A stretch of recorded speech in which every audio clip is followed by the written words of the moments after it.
all of our broadcasts are archived at our Ustream page and our YouTube page at youtube.com/jhuerta11. Also remember to look us up at our Facebook page at facebook.com/thescore with Chase Efurd and Joseph Huerta with no spaces. And if you would like to follow us on Twitter, you can follow Chase at twitter.com/chaseeford. And if you would like to follow me, Joseph, you can follow me at twitter.com/thescore_Joseph. Welcome back to The Score. And we're back with the SEC. We're breaking it down for you.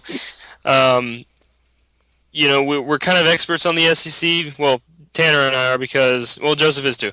But we're in SEC country right here, and it's the Big 12 kind of bleeds into it.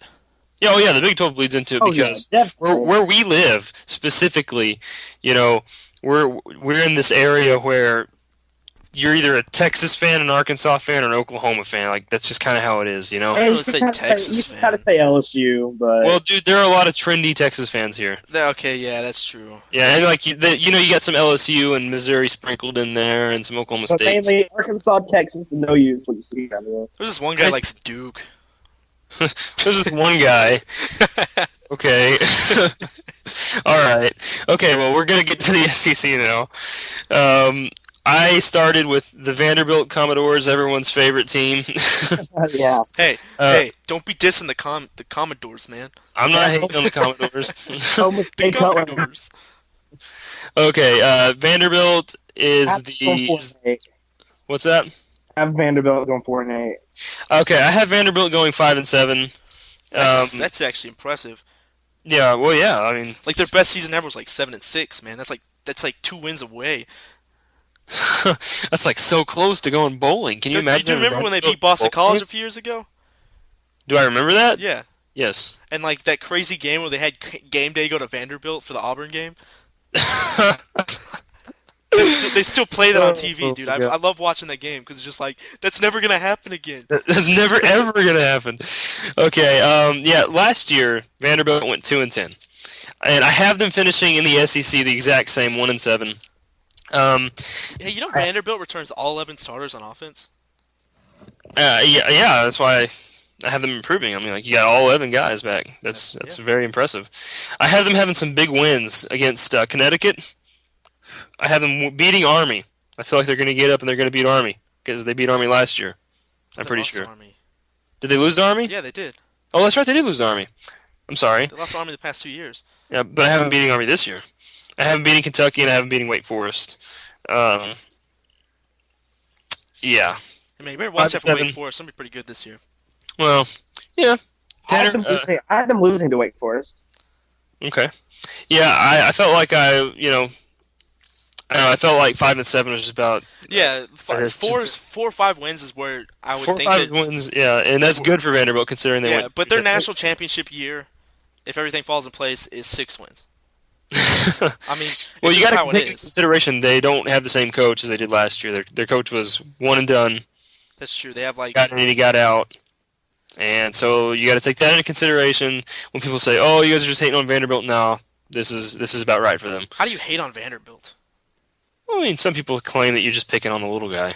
Oh. Hey, who remembers that year whenever they had a 5-game winning streak and we thought they were actually gonna have a good season? And they didn't Tanner, hey, remember that time we just talked about that like 3 seconds ago? Hey, you guys remember that time when they beat Arkansas and everybody got really pissed? I remember that. Was that the same year that Arkansas lost to Kentucky, like after blowing like a 21-point lead?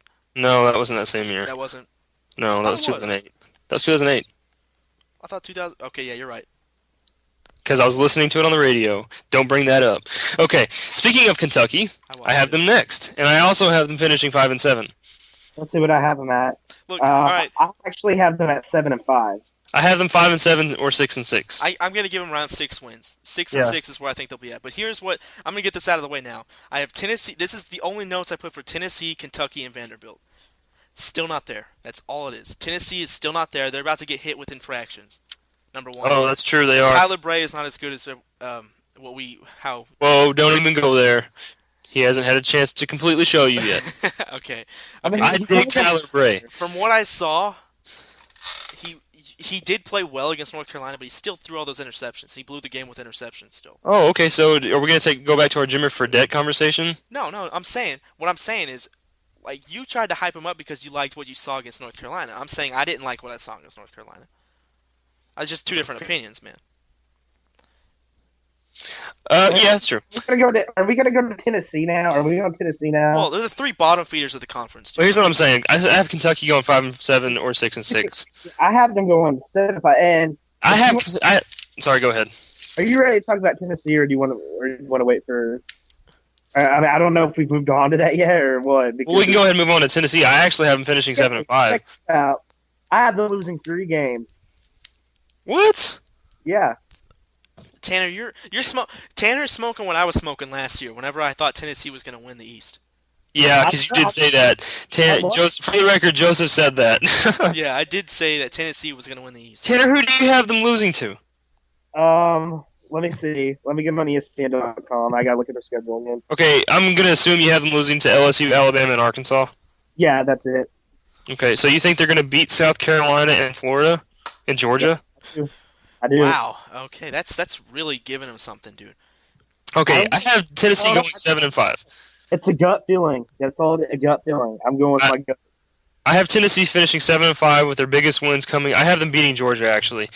I have them getting up for that game against Georgia because they're going to come off of actually a win over Buffalo, and it's at Knoxville. So I have them beating Georgia, but I do have them losing to Florida, LSU, Alabama, South Carolina, and Arkansas because I don't see Tennessee doing more than that. 7-5. Yeah, I would. That would I give him. Oh crap! That's exactly what I would think they would do. 7-5. Yeah, honestly, 7-5. Yeah, I have them finishing 3-5 in the SEC. Like that's just how it's going to be Yeah, for them. because they're not that good. That's just the plain truth. I agree. Yeah. I don't know. I have my gut feeling. I'm Tanner, not I think they're gonna finish 9-3 because I don't know why, dude. You got to have some evidence to back up your opinions, man. because the SEC East. They're weak this year, Well, and they're not as weak this year as they were last year. I don't know about that. I don't know about that. I think they're weaker this year. Yeah, they might be weaker this year.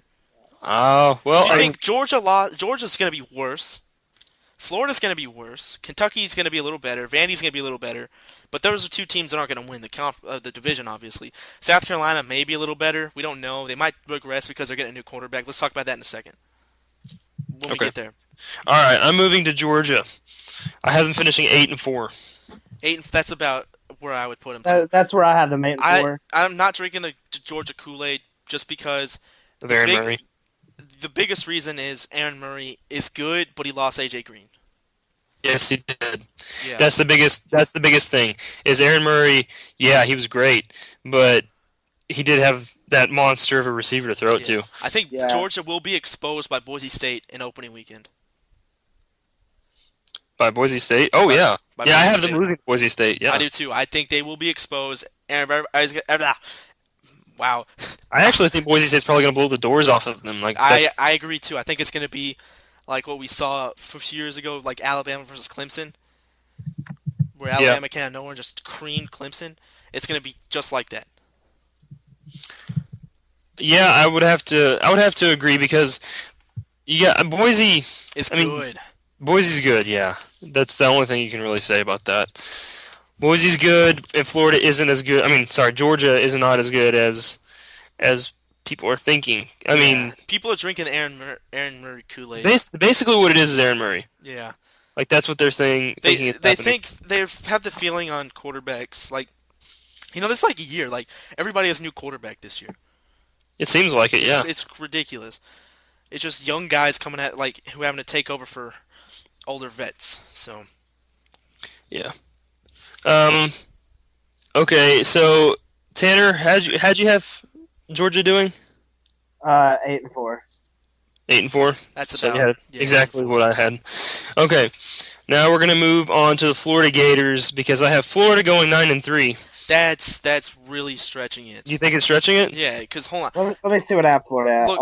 Look, you're giving a team that has a head coach that has never been a head coach his entire life to 9-3. Yes. Efurd winning 6 games. And